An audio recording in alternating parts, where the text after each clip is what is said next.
ایسے ایمان کو تو مسلمانوں ایمان کہنا لفظ ایمان کی تذلیل ہے۔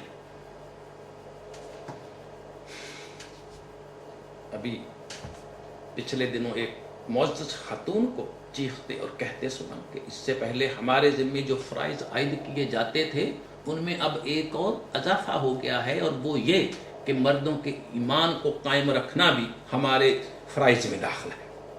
ہمیں گھروں میں بند رہنا چاہیے تاکہ مردوں کا ایمان نہ بگڑے،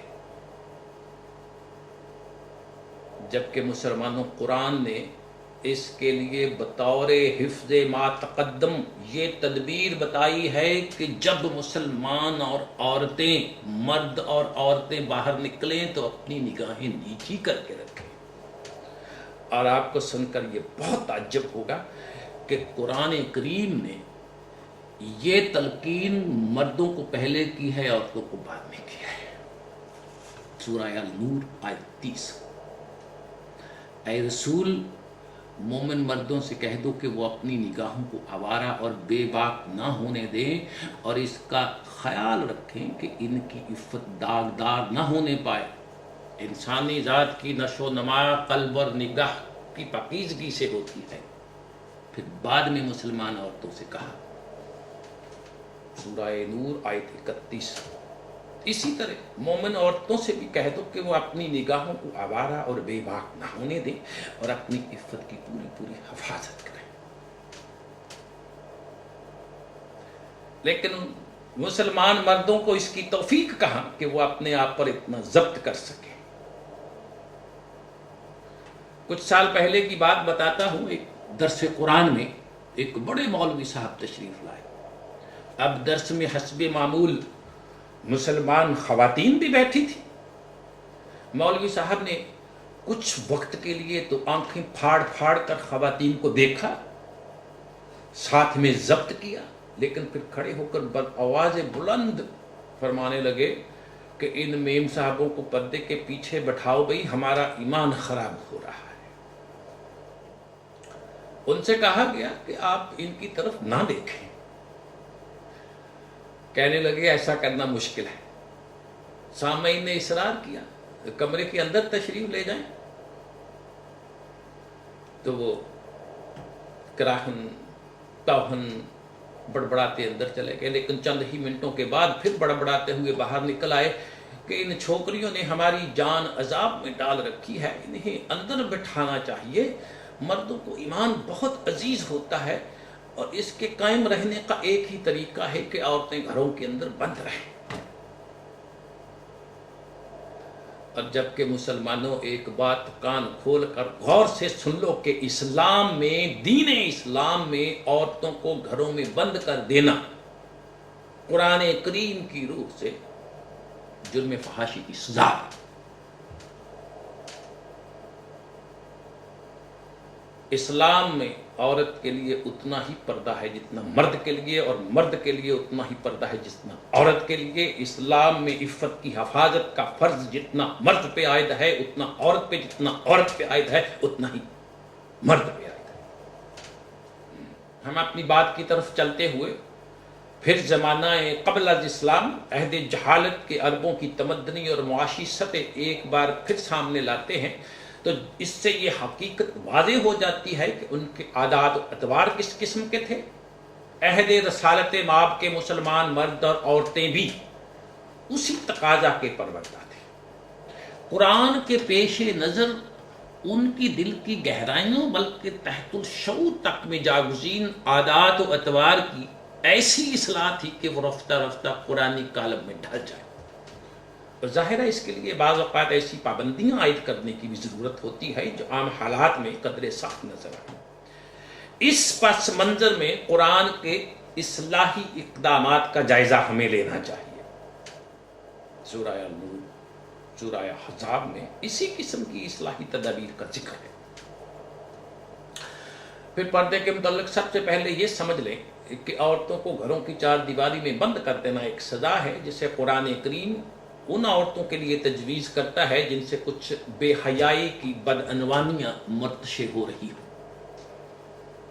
سورہ نساء میں ہے، تمہاری عورتوں میں سے جو ایسی حرکات کی مرتکب ہوں جو زنا کی طرف لے جانے والی ہوں تو اس پر 4 آدمیوں کی گواہی طلب کرو، اگر وہ گواہی دے دیں تو انہیں گھر سے باہر آنے جانے سے روک دو۔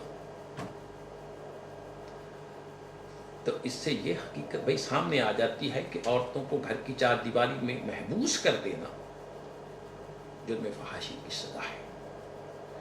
لہذا ہمارا مروجہ اسلامی موجودہ اسلامی پردہ جس میں عورتوں کو گھروں کے اندر قید رکھا جائے قرآن کے خلاف ہے، بلکہ جرم ہے، کیونکہ کسی بے گناہ کا حب سے بے جاہ الیگل ڈیٹینشن میں رکھنا معاشرے میں بھی جرم ہے اور دین اسلام میں بھی جرم ہے، عام انسانوں کے سامنے بھی جرم ہے اور اللہ سبحانہ کے سامنے بھی۔ مگر ہمارے ہاں کہا یہ جاتا ہے کہ ہم عورتوں کو مجبوراً گھر کے اندر بند کر کے نہیں رکھتے، وہ اپنی افطار طبیعت اور جذبہ حیاداری کے متحد از خود گھروں کے اندر محبوس رہنا چاہتی ہیں۔ اب غور کریں یہ دلیل کس قدر خود فریبی پہ مبنی ہے۔ ہم شروع سے ہی اپنی بچیوں کی تربیت اور پرورش اس انداز سے کرتے ہیں کہ وہ قفس کے پرندے کی طرح اس قید و بند کی زندگی کی خوگر ہو کر بڑی ہوتی ہیں، اس کے بعد ہم اس انداز زندگی کو ان کی افطار طبیعت کا تقاضا کہہ کر اس حب سے دوام کے جواز میں بطور دلیل پیش کر دیتے ہیں۔ اب یہاں سوال یہ پیدا ہوتا ہے کہ پھر مسلمان عورت گھر کے اندر کس طرح رہے اور گھر کے باہر کس طرح چلے؟ تو بھئی قرآن میں دونوں دوائر کے متعلق ہدایت دے دی گئی ہے، لیکن قبل اس کے کہ میں ان قرآنی ہدایات کو بیان کروں، اس حقیقت کبریٰ کو پھر سے سامنے لے کے آئیں کہ قرآن کی روح سے عصمت کی حفاظت مرد اور مسلمان عورت دونوں کے لیے پاکیزگی سیرت کی بنیادی شرط اور مومن بننے کا اہم تقاضا ہے۔ دین اسلام کے نزدیک اس گوہر بے پہا کے تحفظ سے بے احتیاطی نہ صرف انفرادی سیرت کو بددماغ اور بدداغ کرتی ہے بلکہ قومی تمدن و تہذیب کو بھی تباہ و برباد کر کے رکھ دیتی ہے۔ مسلمانوں، اللہ سبحانہ کا قرآن میں انداز تعلیم و تربیت یہ ہے کہ وہ اس قسم کے جرائم کی سزا مقرر کرنے پر ہی اکتفا نہیں کرتا، بلکہ وہ ان تمام مواقع اور اسباب کا سد باب کرتا ہے، ان تمام راستوں پہ پہرے بٹھا دیتا ہے جہاں سے چور کے آنے کا امکان ہوتا ہے۔ اگر غیر مرد یا غیر عورت کی طرف سے کوئی حرکت ایسی سرزد ہو جو فریق مقابل کی توجہ کو جنسی میلان کی طرف پھیر دے تو وہ حرکت روک دینے کے قابل ہے۔ مسلمانوں، یہ ہے وہ نقطۂ ماسکہ جس کے گرد پردے کا سارا سوال گردش کرتا ہے۔ اب اس اصولی بحث کے بعد ہم دیکھتے ہیں کہ قرآن اس باب میں کیا التزام کرتا ہے، اللہ سبحانہ مسلمان مرد اور عورت کو کیا حکم دیتا ہے۔ سورہ نور آیت 27 اور 28 ارشاد ہوتا ہے، جب تم اپنے گھروں کے علاوہ کسی اور کے گھر جاؤ تو پہلے اندر جانے کی اجازت طلب کرو، اجازت مل جائے تو اہل خانہ کو سلامتی کی دعائیں دو، اگر اندر سے آواز نہ آئے تو کبھی قدم اندر نہ رکھو، اگر وہ کہیں کہ اس وقت معاف رکھیے تو فوراً واپس آ جاؤ۔ اس کے بعد فرمایا یہ آداب معاشرت اس لیے سکھائے جاتے ہیں کہ ان کی پابندی سے تمہاری شرف انسانیت کی بردمندی ہوگی۔ اس کے بعد فرمایا اس سے تمہارے اور گھر کی عورتوں کے اندر مستورات کے دلوں میں پاکیزگی کے جذبات پیدا ہوں گے۔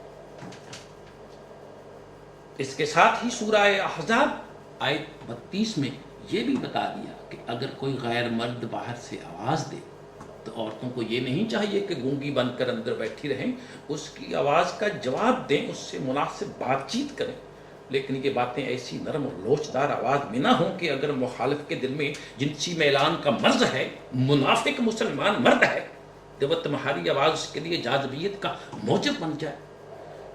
نہ ہی کوئی بات بے سلیقہ اور راستے سے ہٹی ہونی چاہیے، نہایت مناسب ضروری بات ہونی چاہیے کہ بات چیت کی ضرورت پوری ہو جائے، لیکن انداز گفتگو مسلمان عورت کا ایسا ہونا چاہیے جس کے اندر کشش اور جاذبیت